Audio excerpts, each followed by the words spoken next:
존경받는 그런 외국의 기업가가 사업을 확장할 때였습니다. 기계부품 사업도 하는데 통신 사업도 같이 하려고 하는 그러한 때였지요. 각오를 새로 다졌답니다. 사회를 위해서, 타인을 위해서. 내가 욕심 부리지 않으리라. 개인적인 욕망에 사로잡히지 않으리라. 그래서 매일매일 끊임없이 한동안은 동기가 선하고 사심이 없는가 그렇게 질문했다는 것입니다. 이분은 성공했어요.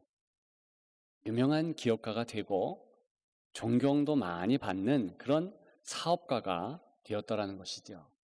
나중에 회고록을 쓸 때에 내가 성공할 수 있는 요인은 다른 것이 아니라 매일매일 동기가 선하고 사심은 없는가 그 질문했기 때문이다.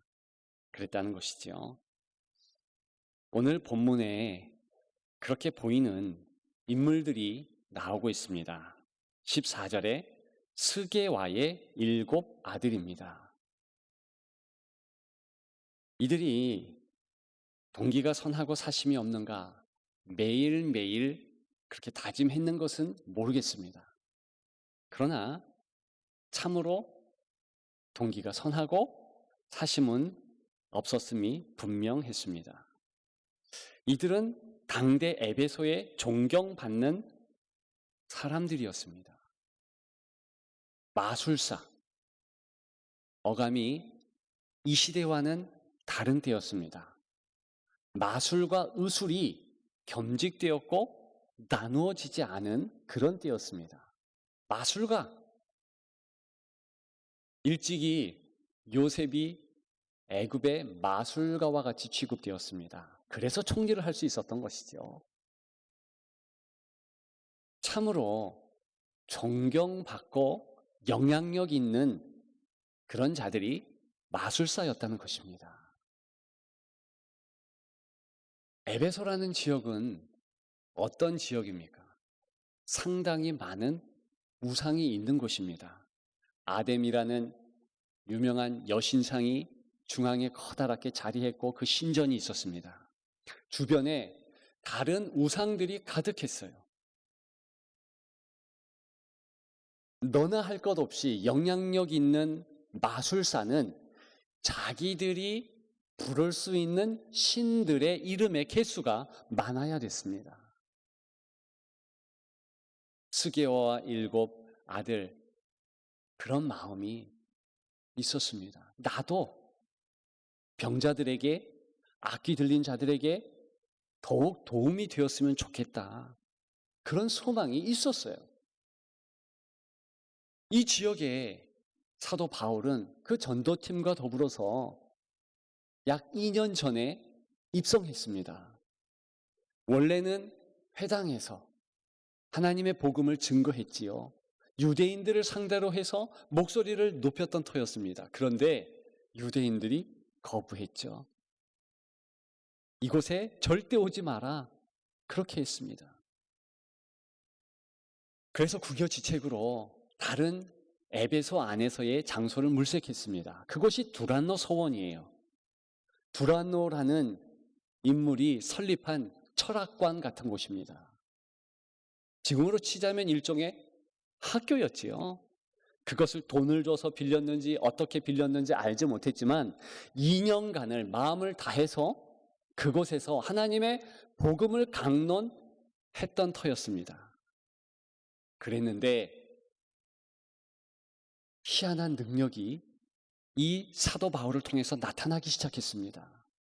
그가 땀 닦았던 수건, 얼굴을 닦고 손을 닦았습니다. 그 수건 가지고 병자에게 쥐어줬더니 병이 떠나더라는 것이죠. 악귀가 축출되더라는 것이죠. 바울은 자비량 선교사였잖아요. 그래서 천막 짓는 일을 했습니다. 에베소에서도 역시 그런 일을 감당했습니다. 그래서 일할 때 앞치마를 착용하고 일을 했습니다. 바느질을 해야 하니까. 그런데 역시 그 앞치마를 가지고 병자들에게 던져 주었더니 병이 떠나고요. 귀신 들린 자에게 던져줬더니 귀신들이 제압당했다는 것이지요. 여러분, 그런 모습을 보면 당연히 나도 저 신의 능력을 받았으면 좋겠다. 이것이 에베소 사람들, 특히 의술과 마술을 겸직하며 꽤나 영향력이 있었던 그런 이들이 가지고 있는 보편적인 생각이었습니다. 그렇기 때문에 예수의 이름을 불렀지요. 어떤 식으로 불렀는가? 13절에 힌트가 있었습니다. 어떤 유대인들이 시험 삼아 악기 들린 자들에게 주 예수의 이름을 불러 말하되 내가 바울이 전파하는 예수를 의지하여 너희에게 명하노라. 이렇게 했겠지요. 잘못된 것이 아니에요. 동기가 나쁘지 않습니다. 정말 동기가 나쁜 이는 이미 사도행전 13장에 나오고 있지요. 6절에 보게 되면 바예수라는 유대인 마술사가 나옵니다. 이 사람은요, 예수 믿는 것을 극구 반대하고 방해했던 사람입니다. 그래서 거짓 선지자라 이렇게 직접 지칭당한 거예요. 구레네 구브로라는 그런 섬에 총독을 못 믿게 했고 사도 바울 일행이 접근하지 못하도록 그렇게 했습니다. 이유가 있지요. 자기의 영향력이 줄어든다는 것을 아는 것입니다. 그래서 복음을 방해한 거예요. 오늘 본문에 스게와의 7 아들은 그렇지 않았습니다. 다른 유대인 마술사들도 그렇지 않았다는 것을 알 수 있습니다. 다만 예수 그리스도의 이름, 그 이름을 사용했던 것이지요. 당시에 그 에베소 지역에는 진언이라는 풍습이 있었습니다. 이것은요, 크게 우상의 이름을 부르는 것입니다. 그래서 잡기를 물리치는 거예요. 귀신을 내쫓는 것입니다. 여러분, 오늘 13절에 보면 시험 삼아라는 말이 나오죠. 그런데 이 말은 나쁜 말이 아니에요.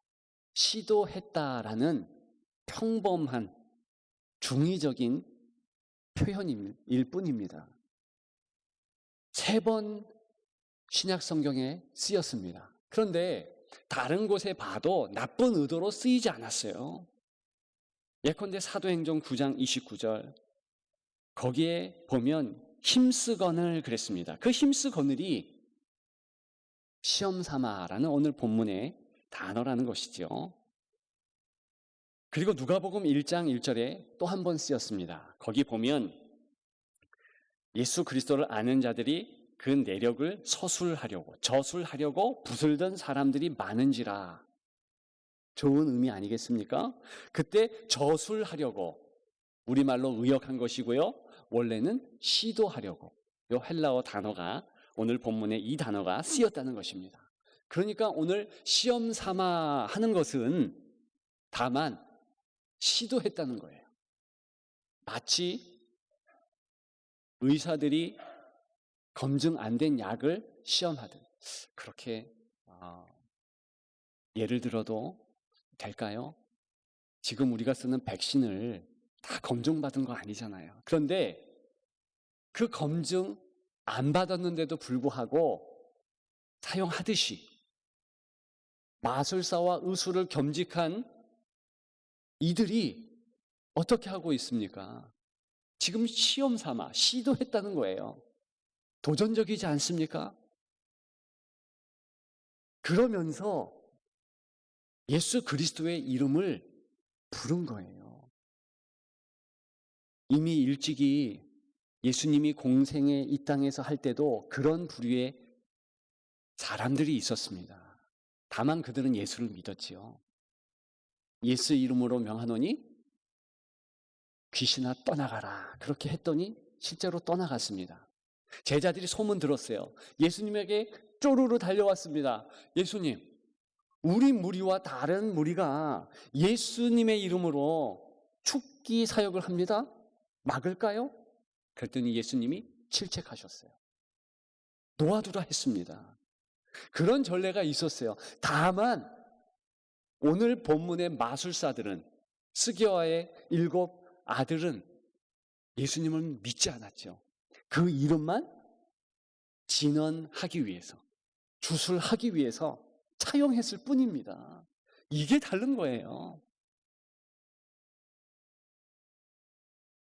그러나 적어도 에베소 사람들 보기에는 이 마술사들은 순수했습니다.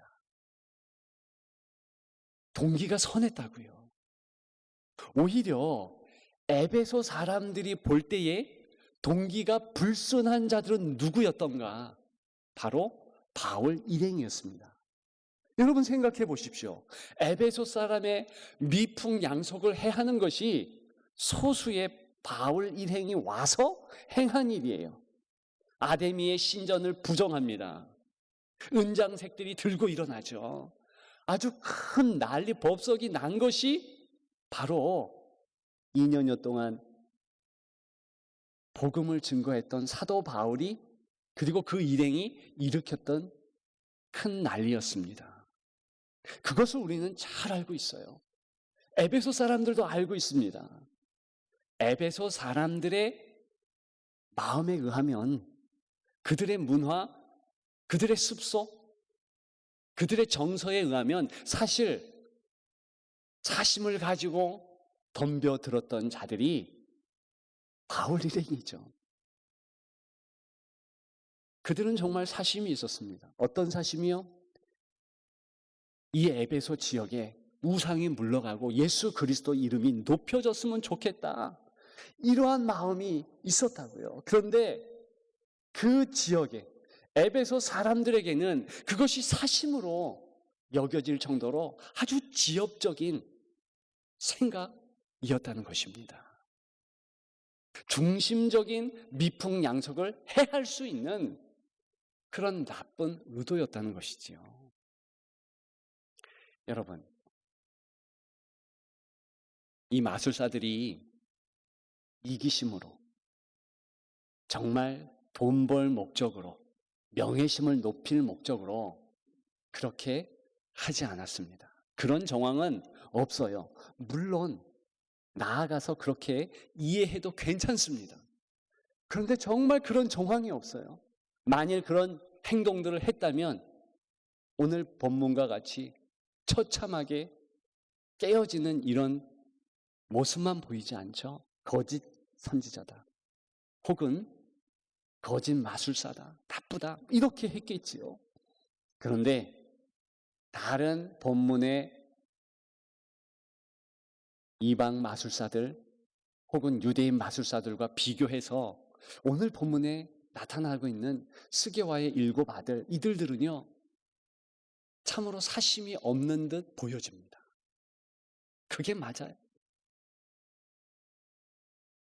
여러분, 그랬다고 해서 정말 하나님이 원하는 선한 동기, 사심 없는 모습, 그런 모습이었을까? 그건 전혀 아니죠. 정말 아니죠. 그러면 하나님께서 원하시는 그런 참된 선한 동기, 참된 사심 없는 모습은 무엇입니까? 그것은 바로 사도 바울이 보였던 모습이죠. 어떤 모습이겠습니까? 20절에 힌트가 있어요. 이와 같이 주의 말씀이 힘이 있어 흥왕하여 세력을 얻으니라.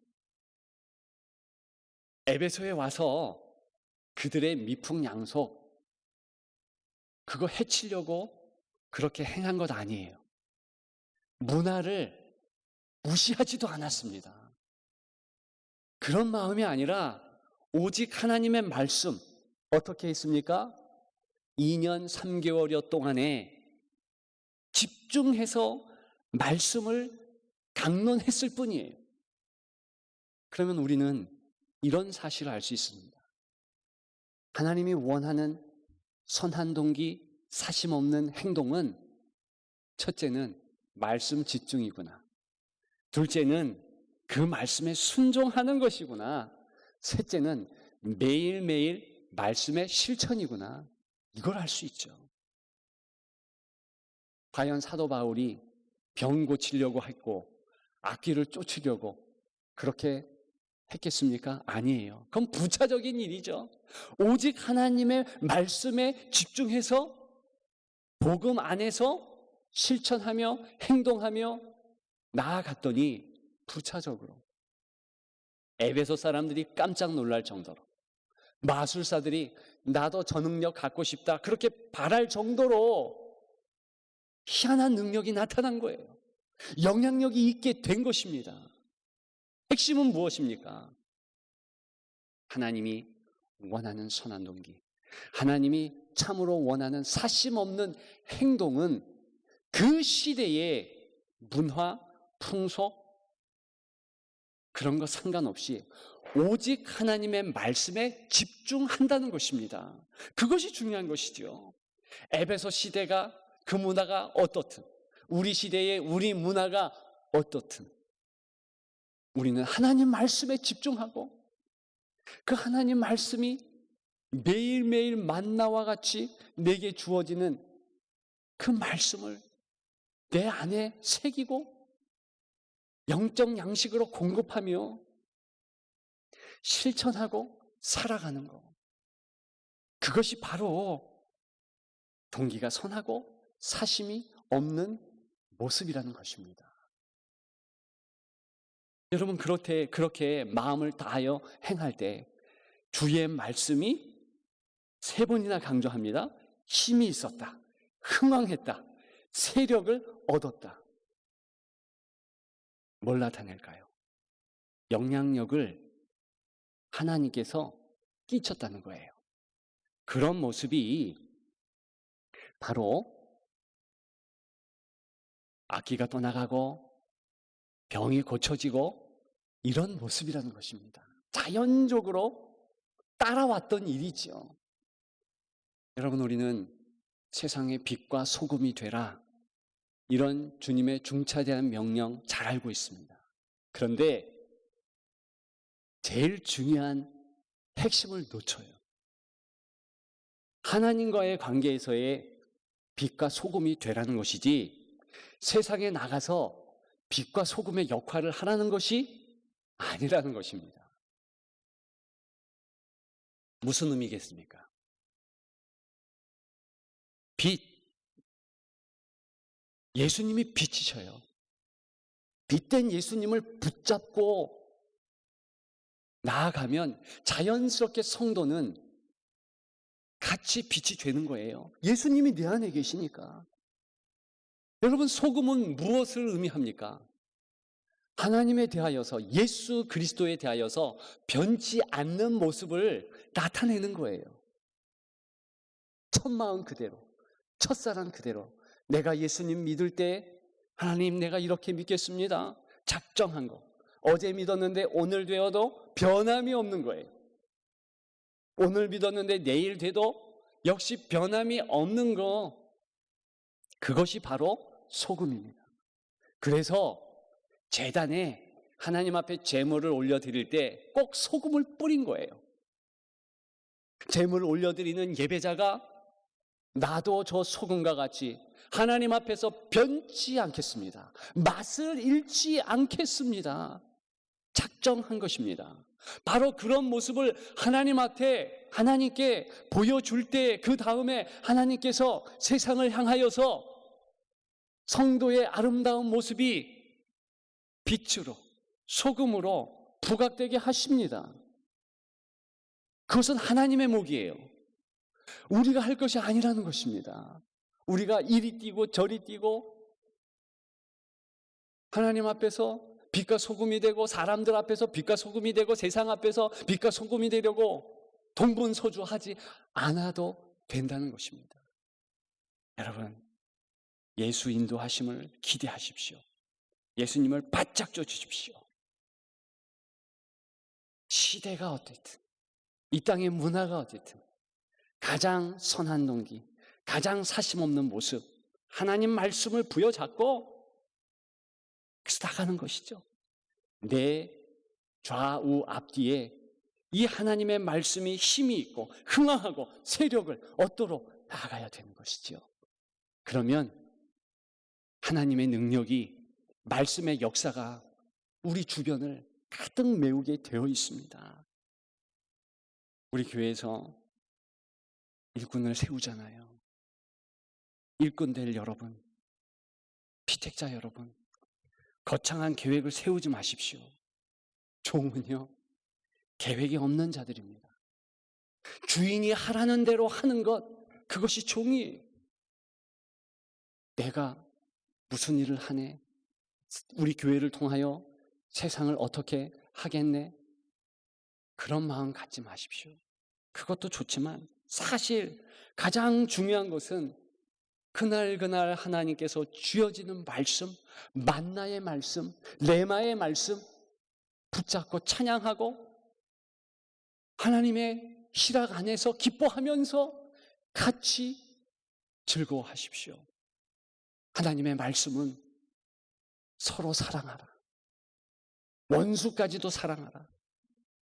무슨 뜻이라고 그랬습니까? 그것은 사랑의 마음 가지라 이런 것이 아니에요. 사랑의 행동을 하라는 것이죠. 히브리 말은 8,000단어밖에 없어요.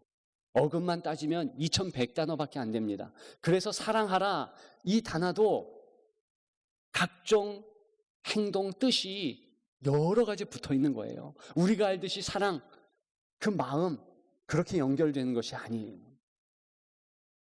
안식하라, 예배하라 똑같습니다. 안식하는 것이 업무요 일인 거예요. 이 시대에 안식이 어렵습니다. 에베소 교회, 에베소 성도들도 그랬고 지금의 이 시대의 성도들도 안식하는 거 쉽지 않습니다. 왜요? 희생이 따르거든요. 하지 말라 할 때 내가 하던 건 놔야 되거든요. 지금 손 꼽고 있을 정도로 돈이 잘 벌리는데 주일 성수 하지 마, 일하지 마. 그러면 일을 안 해야 되는 거거든요.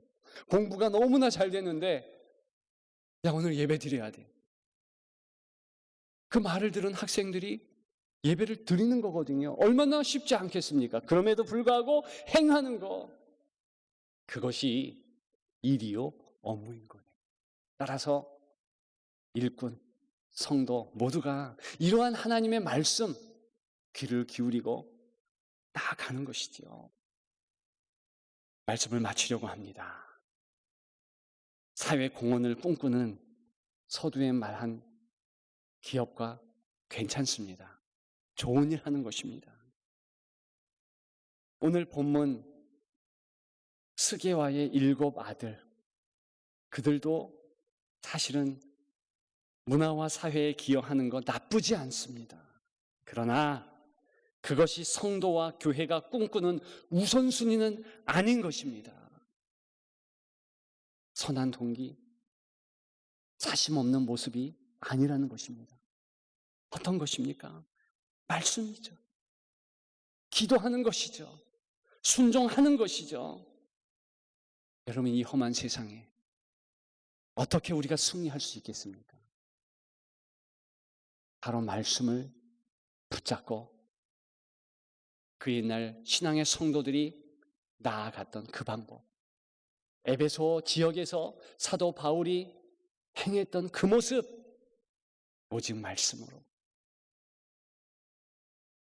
씨름하고 순종하고 나아가는 바로 그 모습. 여러분, 그 모습이면 승리합니다. 그렇게 아름답게 주께서 원하시는 선한 동기, 사심 없는 모습으로 승리하시는 여러분들 되시기를 주님의 이름으로 축복합니다.